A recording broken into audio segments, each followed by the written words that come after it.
नमस्कार। पहचान की सीरीज में पुनः आप सभी का स्वागत है और आज है छठ महापर्व और आज है 8 नवंबर 2024।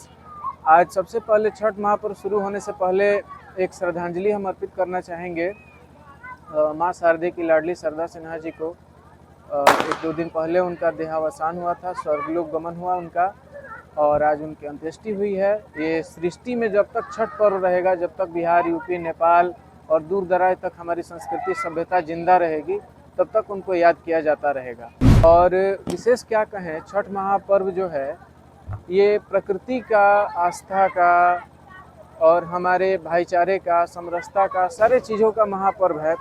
कभी हम लोग बात करेंगे कि छठ महापर्व क्या है। इस छठ महापर्व में हम शुरुआत से अगर देखें तो हम इसमें गन्ना ले जाते हैं, फिर उसमें सुथनी ले जाते हैं, सिंघाड़ा ले जाते हैं, बेर ले जाते हैं, मूली ले जाते हैं।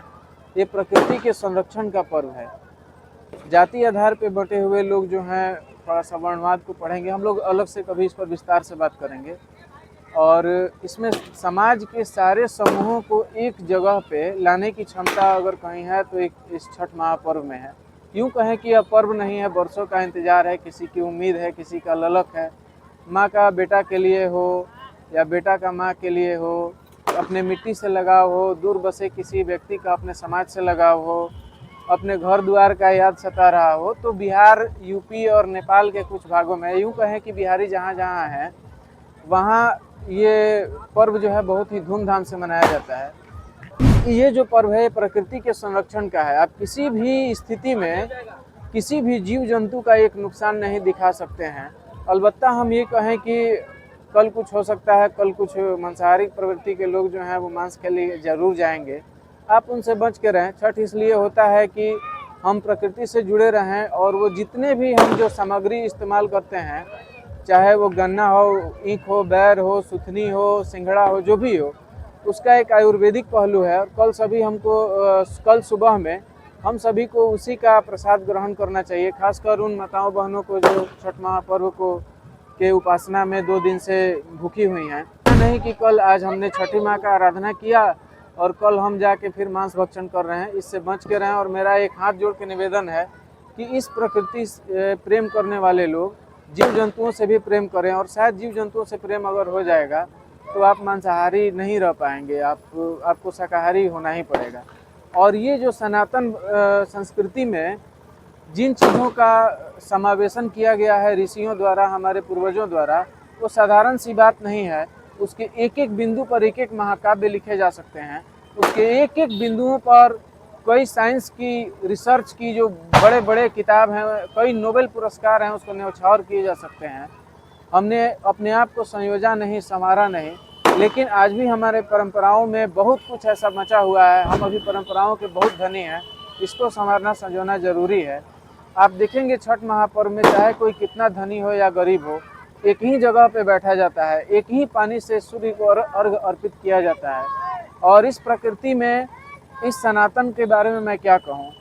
पहली बार डूबते हुए सूर्य को भी अर्घ दिया जाता है, एक धन्यवाद के रूप में भी, एक उम्मीद के रूप में भी, एक प्रार्थना के रूप में भी। तो छठ महापर्व वो साधारण चीज़ नहीं है, वो बहुत ही बड़ा एक अनुष्ठान कहें, एक यज्ञ कहें, उपासना कहें, तपस्या कहें, जो हमारे माताओं बहनों द्वारा किया जाता है। अभी बरसात के बाद में कार्तिक का जो षष्ठी आता है, उस दिन छठ महापर्व होता है।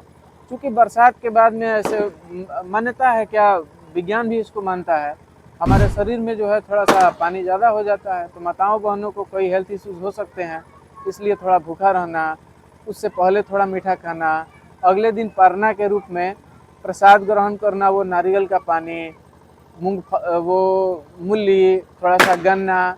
और इस सीज़न में आप देखेंगे जाके कि अधिकतर मात्रा में कई जगह जो है जॉन्डिस होता है, अदर जो बीमारियां होती है लीवर की। तो कई तरह से अगर देखें तो इससे जो प्रसाद है ये हमारे कई चीज़ों को इंगित करता है, संकेत करता है हमको प्रकृति से जुड़े रहने के लिए। चलिए एक छोटा सा वीडियो देखते हैं। एक ही घाट पे, कोई धनी नहीं, कोई गरीब नहीं, सारे लोग एक भाव से। और एक छोटा सा वीडियो देखेंगे। आप जहाँ हैं छठ पर्व महापर्व भी देखेंगे। वीडियो जब तक रहेगा आप देखते रहेंगे, सामने जाएंगे तो और कुछ भी आपको अच्छा दिखाई देगा, बहुत कुछ सीख सकते हैं आप उससे। अब समस्या क्या है, जैसे हम समाज के कई लोगों को देखें तो हम एक दौरा लाते हैं डोम राजा के यहाँ से। उसके बाद से हम फूल लाते हैं अपने माली बाबा के यहाँ से। हम वो रुई का छोटा सा आरता बनाते हैं, वो किसान के यहाँ से लाते हैं। प्रकृति हमको सिखाती है कि अगर हम पूजा कर रहे हैं तो खुद गन्ना उगाएं, खुद मूली उगाएं, हम खुद प्रकृति के साथ जुड़े रहें। आधुनिक होना ठीक है, लेकिन खान पान में आधुनिकता जो है ना, हमको काल के गाल में धकेल रही है। छठ महापर्व से हम यही इसी उम्मीद के साथ आपसे प्रार्थना भी करेंगे कि प्रकृति के साथ जुड़े रहें और इस महापर्व को अपने अपने स्तर से देखें, क्योंकि जितने लोग हैं सबका नज़रिया अलग अलग है।